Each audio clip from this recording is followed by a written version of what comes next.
જય માતાજી બધાને. અને અત્યારે આપણે આવ્યા છીએ વાડીએ. ભાઈ હું વાડીએ તો આવી ગયેલો કાયમ, પણ બાકી તો આ તો વ્લોગ શરૂ કર્યો છે. અને આપણે ભાઈ છે ને કાલે આખો દી આંકતા હતા આમાં સનેડાથી મીંદડા, જે આપણે સિંગમાં આંકવાના આવી મસ્ત હાલી ગયા છે. પણ આમાં એક વાંધો છે ભાઈ, ખડ નથી પડતું. અને ખડ ન હોય તો મસ્ત હાલે છે, કેમ કે જો આવી રીતે ખડ છે ને બધું પીડ્યું રહે છે. અને આમ તો બાજરી પણ ઊભી છે, પણ એને આપણને એનો કાંઈ વાંધો નહીં, કેમ કે આપણે ઓલરેડી 2 દી પહેલાં દવા છાંટી દીધી છે.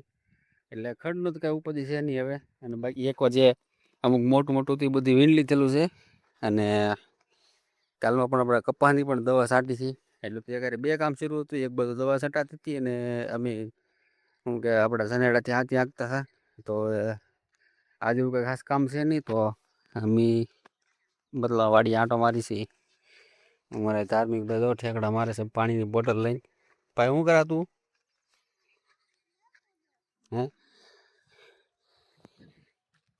એવું બધું છે ભાઈ. અને તમે બેન આપણો વિડીયો ગમે તો લાઈક કરી દેજો. બાકી જો આપણે અહીં સુઝુકી ઢાંકીને એમને મૂકી છે, કેમ કે ભાઈ હવે શરૂ થતી ને હવે કારીગરને કીધું તો ભાઈ એમ કહે છે એન્જિન ખોલવું પડશે, કેમ કે ભાઈ પિસ્ટનમાં ઓઇલ ચડી જાય છે. તો હવે એવું રીંગું પિસ્ટન કર્યું છે, પણ અત્યારે એવો કાંઈ ટાઈમ છે નહીં. હવે ભલે પડી, હવે એકાદી વાર જોઈએ આપણે સનેડાથી એક વાર હાથી હાંકી નાખીશું.